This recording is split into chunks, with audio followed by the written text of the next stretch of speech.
சார்ந்த உழைக்கும் மக்களை, தமிழக மக்களை அனைவருக்கும் மக்கள் அதிகார கழகத்தின் சார்பாக வணக்கத்தை வந்து தெரிவிச்சுக்கிறேன்.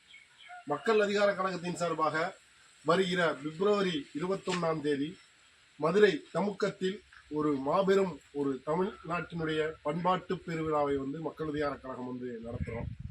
அது நடத்துறது எதற்காண்டி வந்து நம்ம வந்து நடத்துகிறோம்னா, சாதி மதம் கடந்து காதலிக்க மனமுடிக்க வேண்டும் ஜனநாயகம் தமிழ்நாட்டு பண்பாட்டு பெருவிழா என்ற ஒரு மாபெரும் பெருவிழாவை வந்து நடத்திக்கிட்டு இருக்கோம்.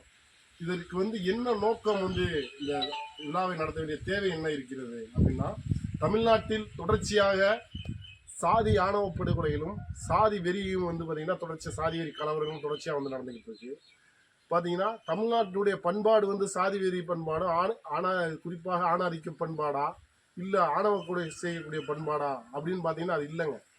2000 ஆண்டுகள் 3000 ஆண்டுகளுக்கு முன்னாடியே ஐயன் திருவள்ளுவர் பிறப்புக்கும் எல்லா உயிருக்கும் சொல்லியிருக்காரு.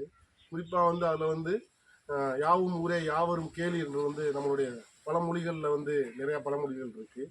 நீங்கள் கீழடி நாகரிகத்தை எடுத்துக்கோங்க. அந்த கீழடி நாகரிகத்தில் தமிழர்கள் இயற்கையை வழிபட்டவங்க அப்படின்றதான் இந்த ஆய்வுகளில் வந்து சொல்லிக்கிட்டு இருக்காங்க. குறிப்பாக அமர்நாத் ராமகிருஷ்ணன் அந்த விஷயத்தை தான் வந்து சொல்லிக்கிட்டு இருக்காங்க. தமிழர்களுக்கு மதங்கள் கிடையாது, சாதிகள் கிடையாது, அவர்களுக்கு வந்து நெறிகள் இருக்கு. குறிப்பாக பௌத்த நெறி இருக்கு, சைவ நெறி இருக்கு, சமண நெறிகள் தான் இருக்கு. அப்படிப்பட்ட ஒரு பண்பாட்டுக்கு சொந்தக்காரங்க தான் மதுரைக்காரங்க. குறிப்பாக நீங்க மதுரைன்னு எடுத்துக்கிட்டாவே அதுக்கு நிறைய பண்பாட்டு கூறுகள் வந்து இருக்குங்க. நீங்க வந்து திருப்பரங்குன்ற மலையில வந்து முருகன் இருப்பாரு, சிக்கந்தர் இருப்பாரு.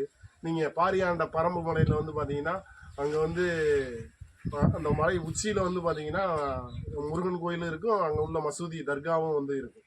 இப்படி மத நல்லிணக்கத்தினுடைய அடையாளமாக வந்து மதுரை வந்து இன்னைக்கு வந்து விளங்கிக்கிட்டு இருக்குங்க. இந்த மாதிரி அடையாளங்களை பண்பாட்டுகளை நாம் பாதுகாக்க வேண்டும், இதுதான் தமிழ் பண்பாடு என்ற முழக்கத்தை வைத்து வருகிற 21 மதுரையில வந்து நாம் மாபெரும் தமிழ்நாட்டு பண்பாட்டு விழா நடத்துறோம். அதனுடைய ஆட்டோ ஃபிளெக்ஸ் தான் இந்த ஃபிளெக்ஸு. இந்த ஆட்டோ ஃபிளெக்ஸ் வந்து ஒரு 100 ஃபிளெக்ஸ் வந்து நம்ம வந்து அடிச்சிருக்கோம். இதில் மதுரை மாநகரம் முழுவதும் இதை நாம் வந்து ஆட்டோக்குள்ள ஒட்டுறதுக்கு திட்டமிட்டிருக்கோம்.